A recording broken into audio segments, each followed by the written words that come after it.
What's going on, guys? This your boy John the Liquidator coming back with another video. So it looked like UCLA is moving on after they just defeated LSU. Guys, for this one here, we got to go to LA. Let's get it. Let's go.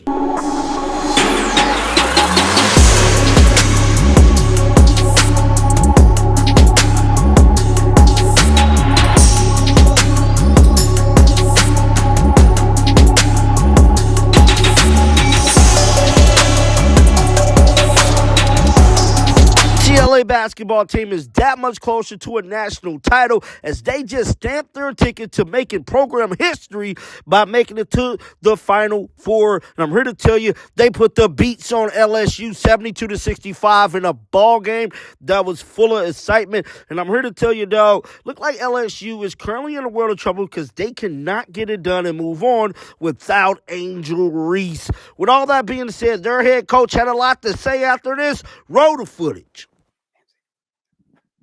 Nancy Armour, USA Today Sports. Lauren, you guys have talked about last year not winning the toughness battle in this game with LSU, and then some in the USC games, not winning that toughness battle as well. Do you feel like you guys answered that for yourselves in this game, that you were able to win gritty, when you were pushed to the wall? I mean, there were lots of things that we could have gotten down about this game. I mean, obviously we had fouls, people, maybe not getting calls or whatever, but I think we were just all, mentally prepared, and we've toughened up since, I don't know, mid-season. Like, we've learned a lot. And I think that as teammates, we just continue to hold each other accountable, and I just think it's worked so much for us. But I think there's obviously been a lot of work that's gone into today, and like I said before, I'm just really proud of our group. We've worked so hard, so yeah. Lauren or any of you, Miriam with the sponsor with the Orange County Register again. Is any part of you pulling for USC tomorrow? What kind of question? Yeah. Yeah, no comment. Yeah. We don't care who we play. No comment. All right, we'll thank these three and say congratulations. And when they've left the stage, we'll turn it over to questions for Coach.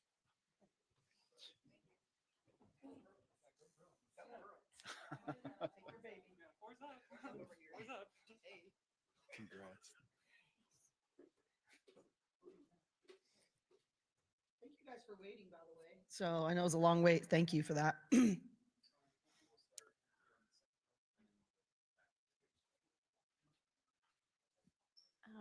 Cori, I know that you guys are really big on visualization. You do it in practice, you do your mind gym. I'm curious, have you visualized this moment before? Is that something that you've done? Yeah, I have. But more than anything else, I visualize what it's going to take to get to this moment. And I think that's, for me, all the pressure or all the things that can sort of get in your way lie either in worrying about the past or the future. And so I just really try to stay focused on what I know to be true about the process that will lead us to where we want to go. I do have to give mad props to Coach Tasha Brown. She was so brilliant in our locker room and in our prep, and her and Sam Skinner were in charge of the scout, but she had the team. There was so much going back and forth about, the same two teams and whatever else. And that's what they were referring to. And she said, all the returners stand up. And she went through and just blew wind into their sails and spoke life about what they were going to bring, and doing visualization right then. And then she said, stand up if you're a transfer. And then told them each what they were bringing to this game and what she was going to see from them in this day. And then she had the freshmen. And what it became very obvious is that we are a new and different group that had earned a different level of confidence. And we were a stronger whole because of what we had been through together. And I just thought she was incredible. And she's always incredible in that. But I really think there was a mindset. The outside world wanted to make it about the programs going back and forth. And we have so much respect for what LSU has done. Their perennial power. Kim has won more than almost anyone. And so we have total respect for them. That being said, we expected to win, and we looked around that room and we had visualized it. But more importantly, we were committed to execute it.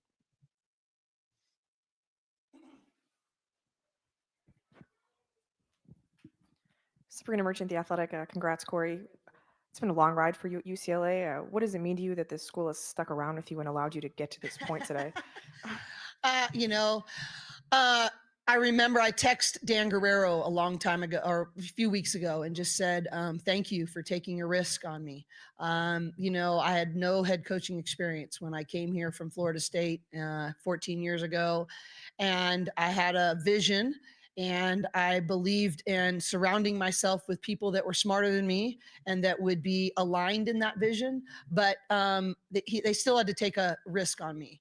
And even outside, you know, my boss now is Kenny Donaldson, my direct supervisor, and he was our academic person in my first year, and now he's my boss. But Christina Rivera was here in administration and took a risk on me, and the list goes on and on. You always get yourself in trouble with that, but so humbled and grateful that they would believe in this, you know, kid from Milpitas and that had never been a head coach. And more importantly, believed in our mission for having a total collegiate experience and that we to truly invest in young women from the inside out and be committed to that first. And that's not an easy risk to take when someone's unproven. And I'll be eternally grateful for that risk that they took.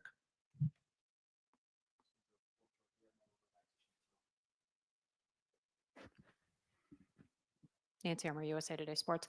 Cori, when Lauren picked up that second foul, what was going through your mind? And when you guys were able to weather that storm, do you agree, like Kim said, that that's where the game was decided, that they weren't able to take advantage of that? Well, I definitely think that helped us in terms of our confidence level. The other part of that equation, not only did Lauren go out, but we have been really struggling in second quarters.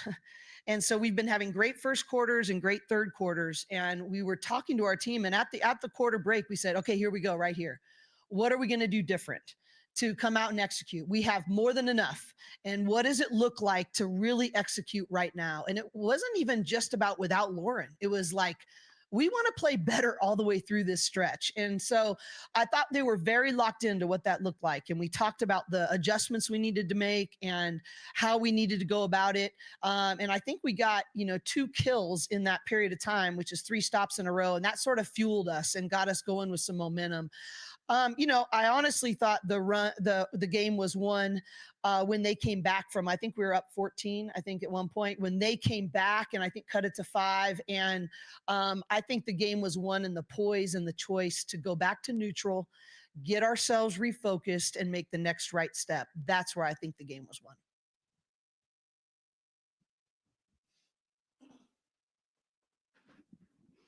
Cori, Chantel Jennings with The Athletic. Congratulations. I think it's interesting. All 3 of those players are 2022 top 20 recruits that started their careers at 3 different schools and now are all at UCLA. It's every coach's job to sort of bring a group together and meld them into one.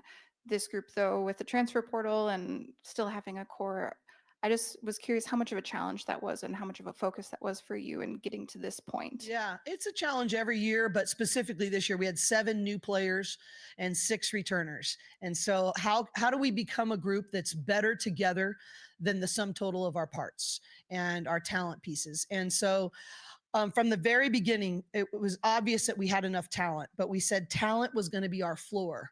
Our character, our chemistry, our habits were going to be our ceiling.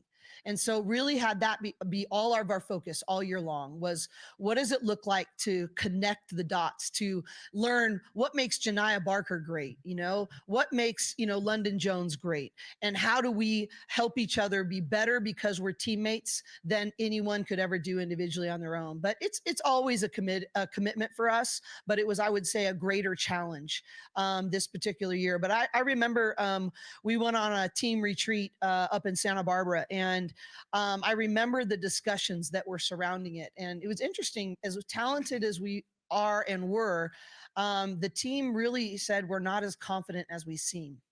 And I remember the night before we played Louisville and Paris, the leadership group got together with Coach Shannon and Coach Tasha and said, hey, we need you guys to blow wind into our sails. We're struggling a little bit right now. And I thought, first of all, it actually takes more strength to say that than it would be to fake it. And now I think about how far they've come, and I think about looking in their eyes when LSU cut it to 5, and to think how far they've come in that commitment and have their connectivity and confidence. And I always say you can't give a team confidence. You have to put them in situations where they can learn to conquer hard things and earn the confidence that they want, and they've done that.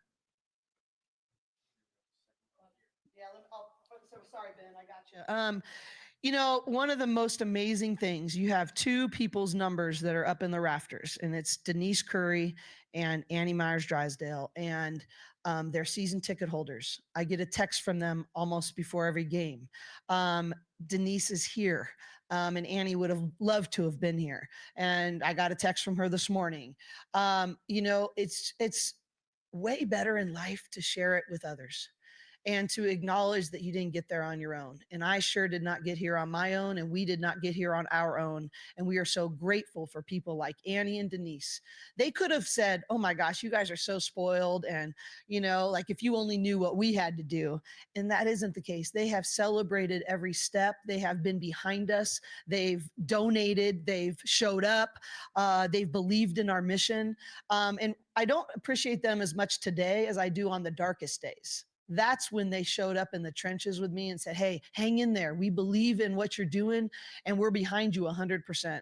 Those are the times I'll never forget. And to have it from the 2 people that have their numbers in the rafters, that's pretty special, and I'm humbled and grateful. Hi, Cori, Kendra Andrews, ESPN. You guys have been a very efficient and dominant team in the paint. And not as much tonight. That was what my question was going to be. What did you think of your team's ability to create offense outside of the paint, and especially those 3-point shooters that you had tonight? Yeah. If you would have said, hey, you're going to win this game by hitting 10 threes, I would have told you you're crazy.